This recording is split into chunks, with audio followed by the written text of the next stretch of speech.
Hey guys, Quantum here, and in this video we're going to be showcasing some of the lines that you could be going for with that Sapphire Steel Alice deck that I showcased a little bit earlier. Link to that is in the description as well as the deck list. Let's get straight into it. In this first matchup, we're going second against what I've built on the opponent's side here is a mid-range aggro-esque version of Amethyst Emerald. So again, take these matches with a grain of salt. They're just simulations to show you lines of play.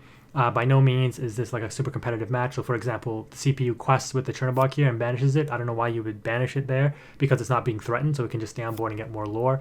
But they do play out another Chernobog, so I guess it just deck thins for them, or maybe they had that in mind anyways. Regardless, on two, we're going to be able to drop this Smee because, again, if you're playing this deck against an Emerald Amethyst, you're probably in the mindset of they're an aggro deck. Again, I built this one more mid-rangey, so I opted to develop the Smee instead of trying to Baboom or develop the Mouse Armor. In this case, they quest and correctly banish the Chernobog this time because they don't want it to get taken out by the Smee. But even so, like, I guess you could, I mean, I'd probably quest with the Chernobog there and leave it up, because if they want to challenge the Smee into it and then pop a Popsicle to protect the Smee, that's good value, prevents a Hiram item, right? Or they just let the Smee get KO'd right when it takes the 1 damage at the end of the turn. Regardless, though, you can kind of see some of the anti-aggro tech in this deck, the Baboom to take out the one character threat and then taking out the Pascal with the challenge there. This opposing deck is also on 4 Pegasus, and only 2 Pascal, so obviously they don't have Pegasus in hand, otherwise they would have played that since it is the better card. But here I have an interesting choice to make. I can either drop the Mouse Armor and protect the Smee and quest with it, or I can go for the Hiram, and I go for the Hiram and just leave the Smee up. So I get a card draw engine online. The opponent, though, has the Alice the Elsa to take out the Smee, but they take 3 damage in the process, so I'm not too upset at that, I guess. We're gonna go ahead and ink quest with, well, I should have quested with Hiram first. Should not have inked, and we get the Baymax, and this is what's really cool. I'm trying not to like overhype things, but I really do think, just like how I called Clarabelle in the previous set, I think Baymax might be really underrated. It's the only legendary I pre-ordered because it was at like 15 bucks. And I'm like, you know what, this card is good enough that I think it's worth at least 15. Could be way off, but from what I've seen so far, in testing against real players, like, the Baymax is actually half decent. Anyways, we're starting to draw our 1-drop characters, so those are going to be ink.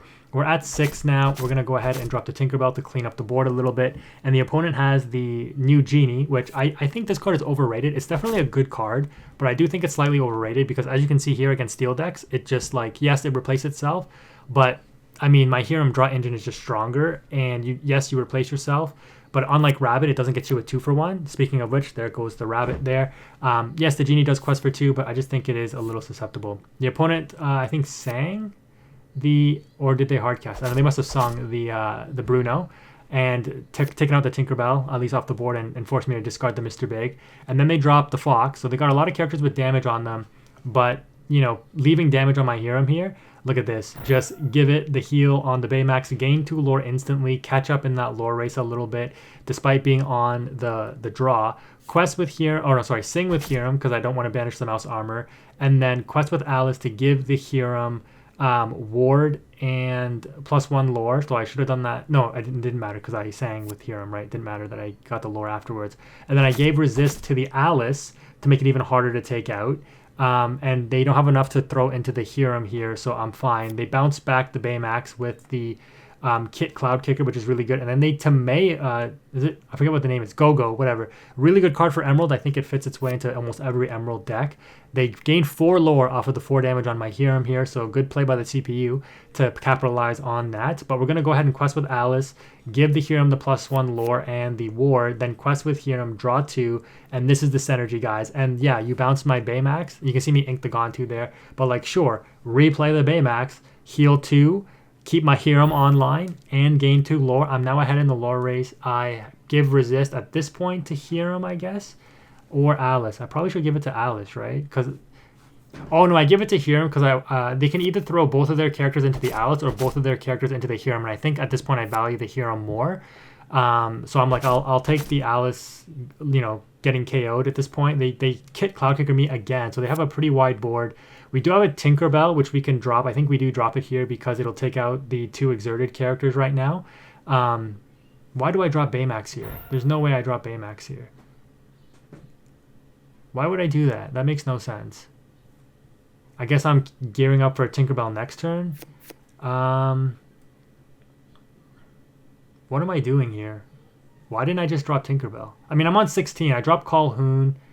So, okay, so the Baymax plus the Calhoun equals game, right? Because I'm at 16. If they exert anything or damage anything and the Baymax stays on board, the Baymax wins me the game anyways, right? Because I quest with Baymax, I gain 2, and then I heal something. Or I can crash something and heal it, right?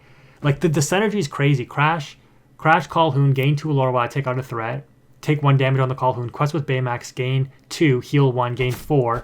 Or sorry, gain 3 total, plus the 2 from the Calhoun. That's 5. Yeah, I mean, we had game locked up anyway, so yeah. And I just did it there, right? Like, yeah, so you can see some of the synergy with the deck. Keeping the Calhoun healthy as well. It's kind of crazy. Let's move on to the next one against Ruby Sapphire.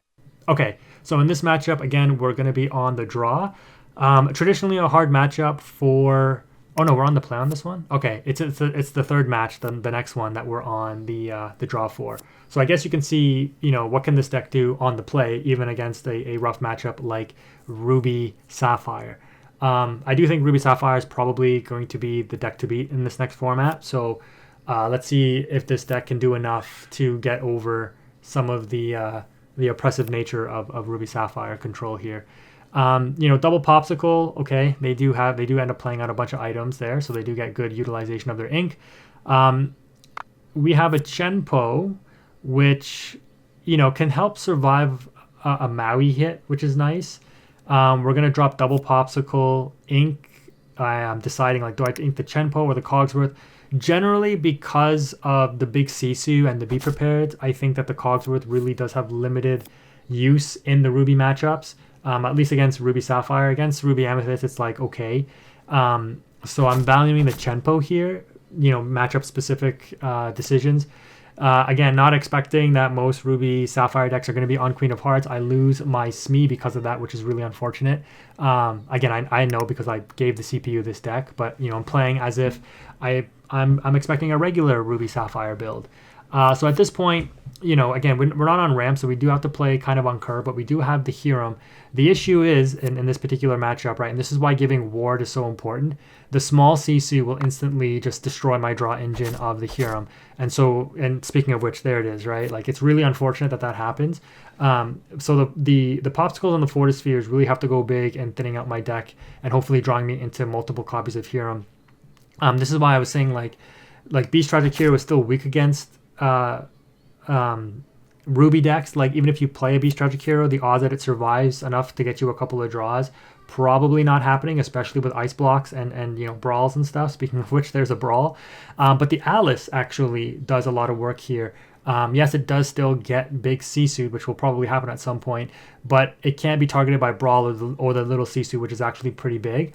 And then, like I said, giving ward to your other stuff that you need to protect to play around Brawls and small Sisus is actually really important as well. We drop Tinkerbell here to take out the small Sisu, preventing the shift line to protect Alice for even more turns, which is really great, right? Because they're coming up on 6 ink, so they could have shifted big Sisu.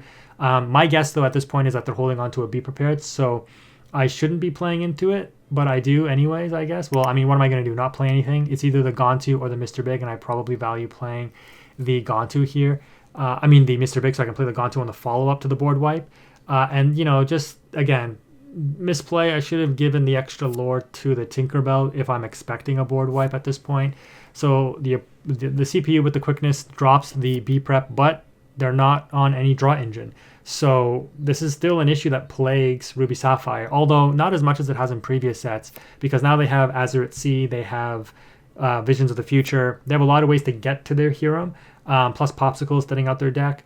But if they don't see the Hiram still, and they don't see key cards when they need to, like, they really do suffer. And this is where this deck can really get into the grind game, like I was showing you in the last match, and come out ahead. So there's Visions. And yeah, I think the CPU, like, again, you know, probably questionable decisions by the CPU. They take Azurite C to get a draw. Like, they're top 5, Pot of Prosperity for 5 can't be that bad that you need to take an Azurite C. They reveal a Maui, but you know, after we win the game, but it's obviously not going to do anything. So yeah, a very awkward play at the end there, but I guess there was really nothing they could do anyways because the Gontu just closes out the game so fast. In this next game, we're going to be going second. Let's see how the deck does here.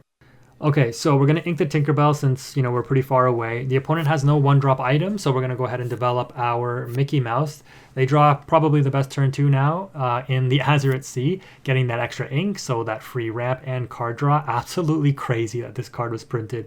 But anyways, we're going to ink and drop a Smee. No need to drop the Calhoun.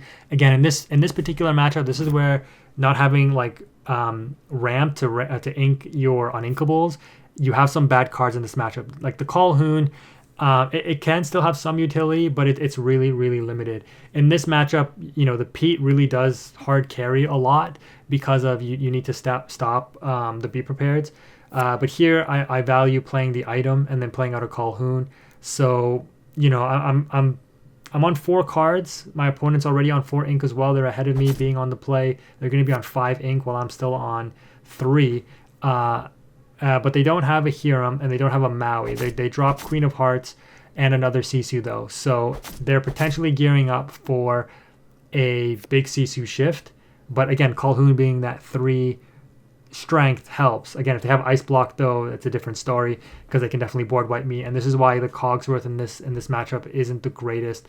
Thinking about inking the strength because again, limited utility here. Again, same with the Cogsworth.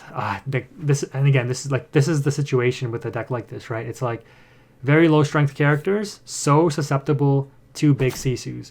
I picked up my 4th copy of Big Sisu in foil, by the way, the other day, just because you can see how much value that card continues to have in the meta moving into Azurite Sea, especially since I think aggro decks are going to, they really did raise up in power level, these aggro decks, and Big Sisu just being able to shift Big Sisu on small Sisus is just so much value. Anyways, the opponent ends up clearing out my board, but they don't have any major board wipe, and they're basically on nothing now. So again, just a very awkward situation, probably questionable plays from the PC, maybe inking Hirams and stuff early on. I didn't really pay attention to the log. But here I can drop the Mr. Big, and, Ruby Sapphire needs to see like brawls and stuff at this point, and they're in top deck mode because the Queen of Hearts even, and nothing that they top deck in terms of characters, will be able to challenge the Mr. Big. So I just go ahead and drop another one, and I'm like, yeah, I'm questing for 3 with both of these, and I'll probably develop the Alice next turn to protect one of them from brawl, and then you can't challenge them. And people pointed out correctly that like characters with Challenger that have 1 strength or less can deal with the Mr. Big, yes, but those are not very prevalent in the meta, and I doubt they will be. Like, Captain Hooks and Rafikis and stuff like that, I don't think those are popping back up anytime soon. Could be wrong, but regardless, like playing 2 copies of Mr. Big and then combining it with the Alice here, like getting the extra lore, getting the ward, 1 quest with a Mr. Big wins the game here. So again, pretty lucky against Ruby Sapphire. This is not how the match would normally go if you were against another human player, but I'm just showing you some of the combo lines. If you made it this far in the video, let me know. Hopefully you enjoyed this. And again, the real life gameplay or against people gameplay will be coming soon. Thank you again for watching though. Quantum is out.